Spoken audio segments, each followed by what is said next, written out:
Hi Suzanne and Joe. Congratulations on the purchase of your new bike trainer. I'm going to give you a little tutorial on skewers. They're very important. As you can see, I have 3 different skewers in front of me, and what's different about them is the knobs on the end. This one has a triple knob, this one has a plastic knob, and this one has a taper. And you wouldn't want to use the plastic in the trainer. You'll probably see why. And you did get a skewer that came with your bike trainer, and I recommend putting that skewer in your bike because it's going to be compatible with your trainer and you're not likely to have an accident. So what I'm going to do is I'm going to change a skewer on a bike, and it only takes a minute, but there's certain things that you should know. Now, on the skewers, they have an end with a lever, and that end is fixed. The end with the knob can come right off. Generally, there's 2 springs on the end, and there's some debate as to which direction they go in. I don't think it really matters, so don't worry about it. That's the least of your worries. Okay, so changing a skewer on a bike is actually pretty simple. You can lean the bike up against the wall, or you can have someone do it, hold it for you. The first thing I want to do, why don't you come around here?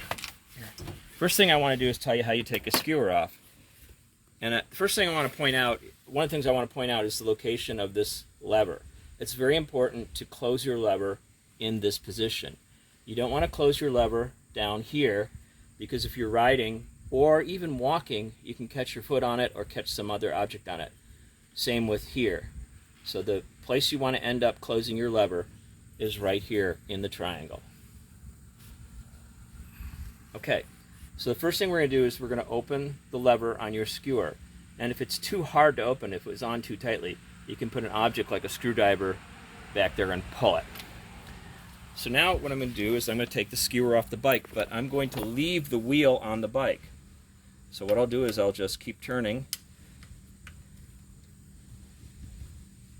And remember, there's a couple of springs on the bike, and you want to be careful to get those if you can.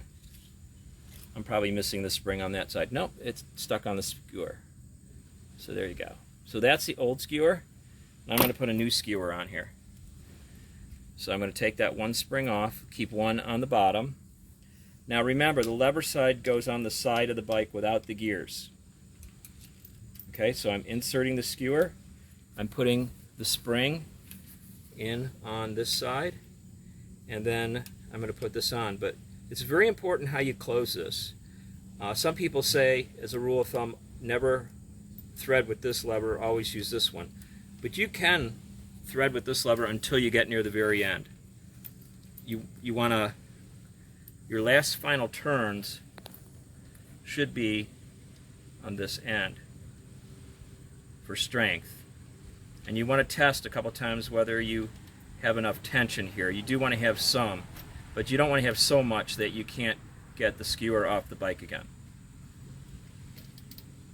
So as you can see, I'm just going to tighten it one more turn, little turn, like 1/8 of a turn there, and that's great. So now your skewer, your wheel won't come off your bike. So you can hit pause. Okay, now I'm going to put that. Okay, go ahead. So before I put the bike on the trainer, I just want to talk again about the importance of the skewer. You really want a round end going into your trainer there. You don't want something that's plastic that could break from the torquing that it'll get from your body. And a lot of modern bikes have a tapered skewer, and this just wouldn't be a good fit here. It's close, but it wouldn't be good. And we'd get into a little trouble trying to close the tapered lever into that slot. It looks like it does fit, but you're much better off going with the skewer that they give you, which is very much like this one. And I'm just going to see how they have that little, on this trainer. It's really designed for both types of skewers, but it's really nice the way the round skewer fits into this real tightly. Okay, pause.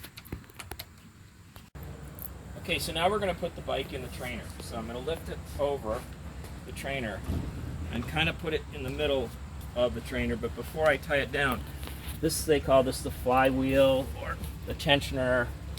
And I just want it should go back a bit. As you can see, I'm moving it back so that there's plenty of room to put the bike in. So since I have a round skewer, I'm going to take advantage of this part here. And you probably are going to be able to close on both ends.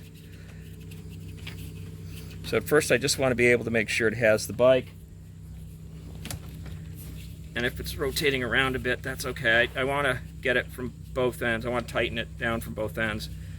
But I do want to end up with this part here around the skewer. So now I'm going to finish closing up on this end.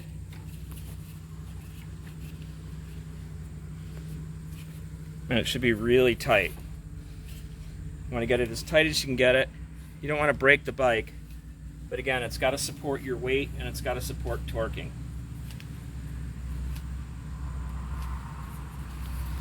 Okay, so I'll give it a shake. Still a little bit of play. Just want to tighten it. This is probably where you use Joe's twin brother to do it. Then I'm going to put some tension on the rear wheel by turning the knob clockwise. All trainers are a little different, but there's mostly similarities. So, how much space do you want? There should be contact so that there's some tension on the wheel, some resistance. Slight resistance. Yeah. So, in the beginning, of course, since you're recovering from knee surgery, you might want to be able to just make contact where you can see it spinning. Just find out the point where it's not spinning. See, and then when it's not making contact with the roller.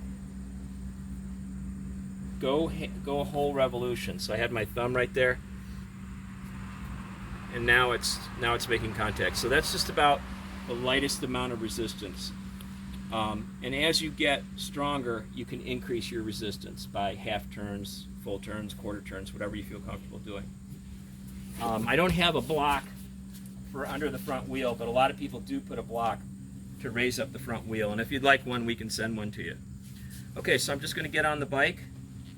And Suzanne, you won't be able to get on Joe's bike because I'm sure it's too big for you. So you do really want to get Joe's twin brother on the bike just to make sure that it's stable, because you wouldn't, if the bike does fall off out of the trainer, and that can happen, you don't want it to happen to Joe as he's recovering. You want to make sure it supports his weight. So here I am getting on the trainer, and there I go. That's it. Happy training. Good luck, Joe. Hey Dan, I have one question. Yes. Did you wear that shirt on purpose? Oh, this shirt?